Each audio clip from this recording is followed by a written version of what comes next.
Hello my students, welcome back to my channel DC academy. और मैं आपका स्वागत करता हूं इस चैनल में। मेरे इस लेक्चर में एक नए सेटअप के साथ। कहने का मतलब ये है कि आज लॉकडाउन के वजह से मेरे पास अच्छे सेटअप नहीं थे, तो आज वो सारे सेटअप जो है मैंने पूरे कर लिए हैं और इस पहले वीडियो को मैंने आज बनाना स्टार्ट किया। ओके,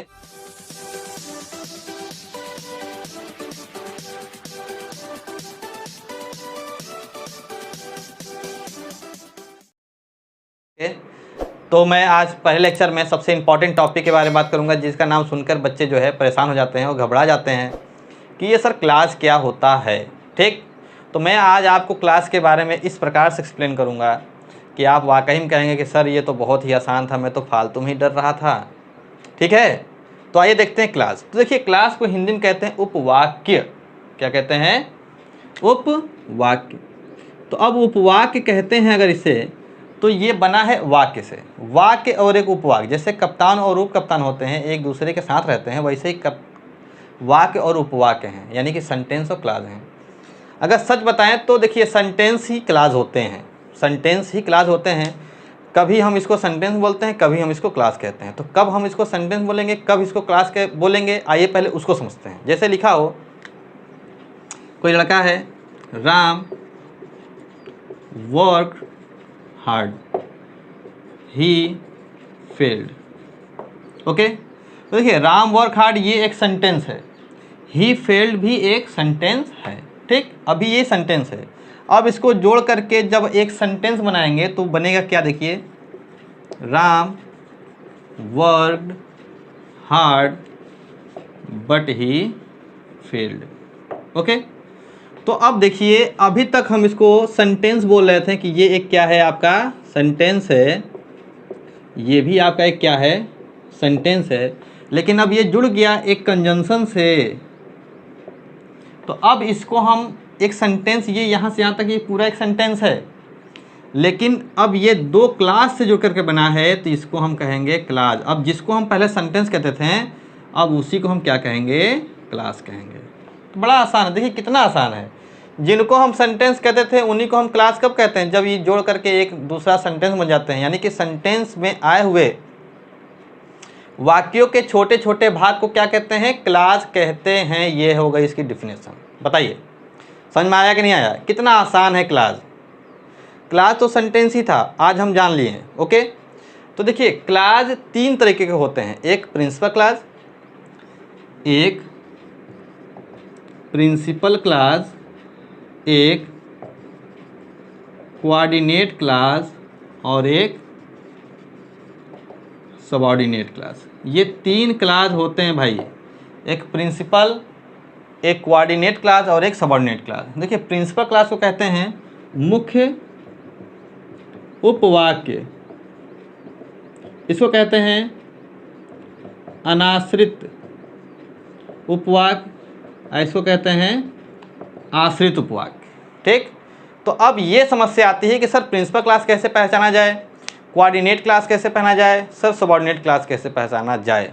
तो मैं आपको सही बता रहा हूँ, इस तरीके से मैं समझाऊंगा कि आपको ये प्रिंसिपल, कोऑर्डिनेट, सबऑर्डिनेट तो बिल्कुल आसान लगने लगेगा।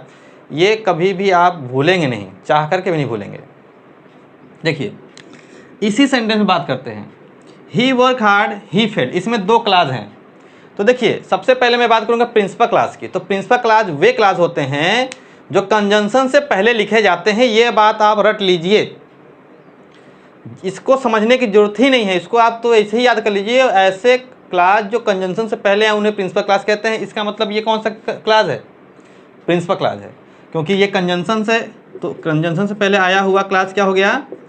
प्रिंसिपल क्लास हो गया। ठीक, अब बात करेंगे ये कौन सा क्लास है। तो ये या तो कोऑर्डिनेट हो गया तो सबऑर्डिनेट होगा।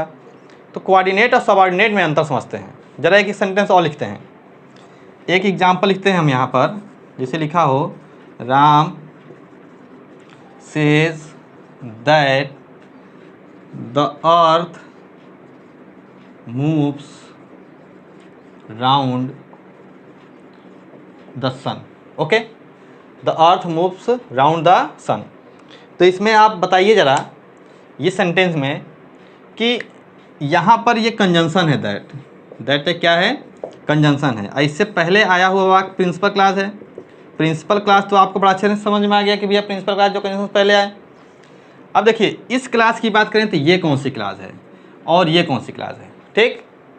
तो ये बताइए, राम कहता है, देखिए सबसे पहले हम समझते हैं सबऑर्डिनेट क्लास को। तो सबऑर्डिनेट क्लास उस क्लास को कहते हैं जो प्रिंसिपल क्लास के अधूरे भाव को पूरा करे, जो प्रिंसिपल क्लास के अधूरे भाव को पूरा करे उसी को क्या कहते हैं, सबऑर्डिनेट क्लास।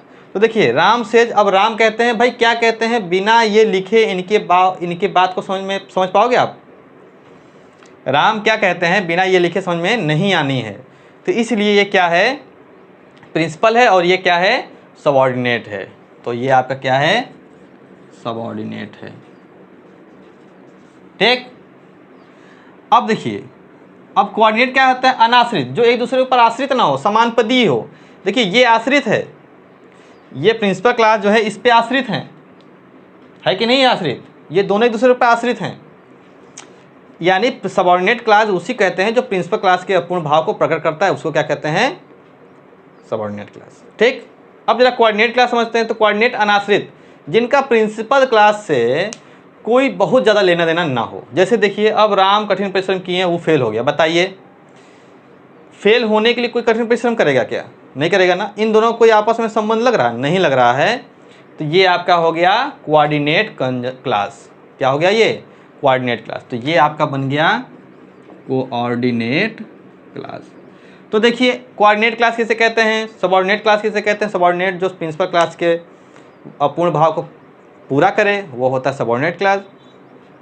जो कोऑर्डिनेट होता है ये अनाश्रित होते हैं, इनका प्रिंसिपल क्लास से कोई लेना देना नहीं होता है, कोई उनके ऊपर आश्रित नहीं होते हैं, इसलिए अनाश्रित उनको कहते हैं। अब प्रिंसिपल क्लास हमेशा वाक्य के कंजंक्शन के पहले लिखे जाते हैं, उनको क्या कहते हैं, प्रिंसिपल क्लास। तो स्टूडेंट्स उम्मीद करता हूँ कि आपको क्लास का जो ये डर था वो समाप्त हो गया, ठीक। तो अगर वीडियो आपको अच्छी लगी है तो आप इसको लाइक करें, शेयर करें और अगर नए हैं तो सब्सक्राइब करें। Okay students, thanks for watching.